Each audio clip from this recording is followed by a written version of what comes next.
आज इतनी गर्मी होगी मैंने सोचा नहीं था। So hello welcome back to my mini vlog. तो यहाँ पर मैं बना रही थी लौकी के कोफ्ते। लौकी के कोफ्ते मेरे भाई को बहुत ज़्यादा पसंद है, तो मेरा भाई अक्सर ये चीज़ बनवाता रहता है। तो यहाँ पर मैं सब कुछ मैश कर रही थी, जो भी आपने देखा। कहते हैं ना, नज़र हटी दुर्घटना घटी।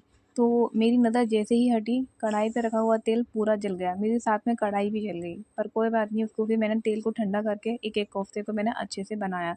फिर रात को मैंने खाना खाया, एक आम, थोड़ा-सा खीरा, और इसके बाद मैंने अपने लैपटॉप पर काम करने बैठ गई। फिर मैंने देखा मेरा लैपटॉप तो ख़राब हो गया। फिर रात को मैं ऐसे ही रख के सो गई। फिर सुबह को फ्रेश हुई, नहाई-धोई। फिर उसके बाद मैंने अपना लैपटॉप आराम से देखा। लैपटॉप में क्या हुआ था, विंडो पता नहीं क्या हो गया था विंडो में।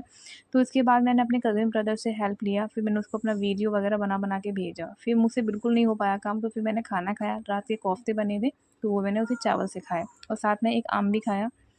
फिर इसके बाद मैं फिर से लैपटॉप लेके बैठ गई। लैपटॉप से काम में मेरा बहुत इम्पोर्टेंट होता है, क्योंकि सारा डेटा सब कुछ मेरा इसमें ही होता है। अगर ये ख़राब हो गया तो फिर मेरे पास कोई भी बैकअप का कुछ भी नहीं है। फिर इसके बाद मैंने थोड़ा-सा ट्राई किया कि हो जाए, तो फाइनली मेरा लैपटॉप ओपन तो हुआ। फिर मैं ये चीज़ देखने लगी कि कोई चीज़ ख़राब तो नहीं हुई है, डिलीट तो नहीं है। तो फिर मैं खुश हो गई कि हाँ, कुछ भी डिलीट नहीं हुआ है। पर उसके बाद मैं अपना काम करने लगी। फिर यहाँ पर मैं काम करते-करते थक गई, तो मैं अपनी बहन के साथ लेट के बात गप्पे कर रही थी, गप्पे मार रही थी। तो यहाँ पर वो अपने मस्त रील स्क्रॉल कर रही थी। फिर रात का खाना बनाने के लिए मैं उठी और मैंने भिंडी बनाई। भिंडी मसाले वाली भिंडी बनती है हमारे यहाँ इस तरीके से। फिर इसके बाद बाहर इतनी गर्मी हो रही थी किचन के अंदर, तो मैं बाहर आकर बैठ गई। बाहर भी बहुत ज़्यादा तपिश हो रहा था। मैंने आटा पहले ही गूँथ लिया था। फिर अम्मी मुझसे यहाँ पूछ रही थी कि वाईफ़ाई कनेक्शन का कुछ हुआ नहीं हुआ, क्योंकि 2 दिन से वाईफ़ाई बहुत परेशान कर रहा है।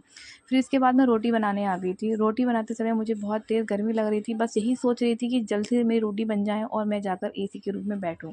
क्योंकि रोटियाँ बनाना मुझे बिल्कुल भी पसंद नहीं है, बट क्या करें, खाना है तो बनाना तो पड़ेगा ही।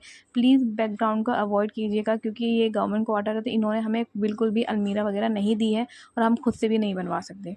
तो यहाँ पर मैं अपनी रोटियाँ सेक रही थी और साइड बाय साइड मेरी कढ़ाई में भिंडियाँ भी रखी हुई थी, तो वो भी मैं बना रही थी।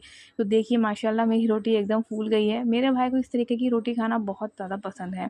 फिर इस तरीके से मैंने सारी एक-एक करके रोटियाँ बनाई और हॉटपॉट में रख दी, क्योंकि पापा भी आने ही वाले थे ड्यूटी से और उन्हें हैंड टू हैंड खाना चाहिए होता है कि बस मैं फ्रेश हो जाऊँ और खाना खाऊँ।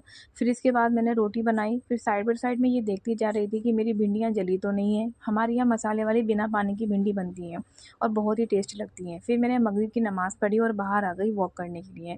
मैं काफ़ी टाइम से अपनी वॉक, जितने भी मेरे स्टेप्स होते हैं 10,000, वो मैं कंप्लीट कर ही नहीं पा रही थी। फिर रात का मैंने खाना खाया, भिंडी, दूध, रोटी और केक। आज के लिए इतना ही। अल्लाह हाफ़िज़, बाय बाय।